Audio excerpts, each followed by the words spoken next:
Hello everyone. तो जैसे कि तुम लोग जानते हो, अब जेई मेंस को बस कुछ दिन बचे हैं एंड इस टाइम पे मोस्ट ऑफ यू के मॉक टेस्ट चल रहे होंगे। सो जब मॉक टेस्ट की बात होती है तो अभी काफ़ी लोगों के मॉक टेस्ट बहुत ही अच्छे जा रहे हैं और काफ़ी लोग अपने स्कोर्स को लेके बहुत ही ज़्यादा डिमोटिवेटेड है।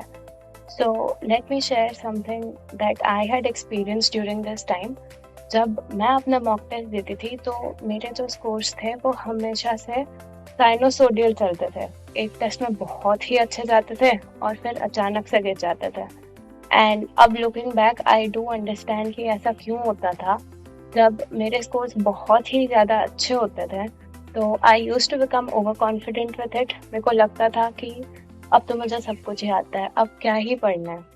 और जब मेरे स्कोर्स गिरते थे तब मुझे ये लगता था कि ये मुझसे नहीं होने वाला, और ये सोच के मेरे एफर्ट्स बहुत ही ज़्यादा हाई होते थे उस वीक में। ऐसा करते करते मेरे स्कोर्स हमेशा से साइनोसोडियल ही चल रहा है, और मुझे ये बात बहुत ही लेट पता चली कि टेस्ट को एनालाइज भी करना होता है या फिर टेस्ट का एक्चुअल पर्पस क्या होता है। आई डोंट वांट कि तुम लोग ये मिस्टेक रिपीट करो जो मैंने अपने साथ की थी।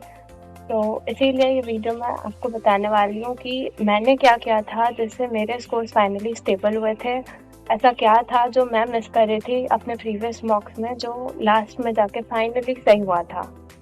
जैसा कि मैं बता रही थी, मेरे स्कोर्स हमेशा से अप डाउन ही चलते थे और उसका इफेक्ट कहीं ना कहीं मेरे एकेडमिक्स में भी पड़ ही जाता था।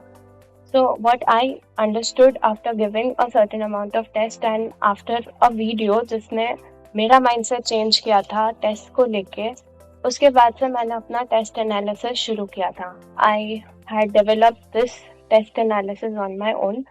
मेरे को ये नहीं समझ आता था तब कि क्या क्या होना चाहिए, क्या क्या नहीं होना चाहिए। ये तो सब लोग ही बोलते थे कि टेस्ट को एनालाइज करना होता है, क्या करना होता है, कैसे करना होता है, ये कभी किसी ने बहुत ही लेट मुझे पता चला कि कैसे एनालिसिस होती है। ऐसे डेवलप हुआ था टेस्ट एनालिसिस रूम, जो कि एक डिजिटल वर्जन है of what I used to do in my time. मैंने बेसिकली क्या किया था कि जो भी मैं टेस्ट देती थी उसकी एक समरी एक शीट पे आ जाती थी, जैसे कि मैं अपने प्रीवियस टेस्ट को और अपने प्रेजेंट टेस्ट को कंपेयर कर पाती थी और उसमें से कंक्लूजन निकाल पाती थी। जब मेरे स्कोर बहुत हाई होते थे तब भी मैं यही चीज़ें लिखती थी कि इस टेस्ट में मैंने क्या गलतियाँ की और इस टेस्ट में मैं कहाँ इम्प्रूव हुई। और जब मेरे टेस्ट के स्कोर्स लो होते थे तब भी मैं सेम चीज़ें लिखती थी, जिससे ओवरऑल हर एक टेस्ट में मेरे पास पॉजिटिव्स भी होते थे और नेगेटिव्स भी होते थे। What is test analysis room? For those of you who do not know, हम एक लिंक भी लगा देंगे इस वीडियो के डिस्क्रिप्शन में, उसको भी तुम देख सकते हो। और ब्रीफली अगर बताए तो टेस्ट एनालिसिस रूम एक ऐसा टूल है जो तुम्हारे मॉक्स के डर को, तुम्हारे मॉक्स के इफेक्ट को एनालाइज कर सकता है और तुम्हें मॉक्स का बेस्ट और एफिशिएंट यूज़ करना सिखा सकता है। इसको यूज़ कैसे करता है? ये एक गूगल फॉर्म है जिससे कि तुम क्वेश्चन वाइज अपनी गलतियों को पहचान पाओगे और उसको अच्छे से इम्प्रोवाइज कर पाओगे। तुम्हें पता होगा कि तुमने कहाँ गलती की और उस गलती का रीज़न क्या था। ओके, हम तुमसे बहुत ही बेसिक क्वेश्चंस उस फॉर्म में पूछते हैं, जैसे कि तुम्हारा टोटल स्कोर, तुम्हारी सब्जेक्ट वाइज एक्यूरेसी एक्सेट्रा, जिसे और इसका एक रिस्पॉन्स तुम्हारे मेल पे भी रहता है ताकि तुम अपने प्रीवियस टेस्ट को इससे कंपेयर कर पाओ।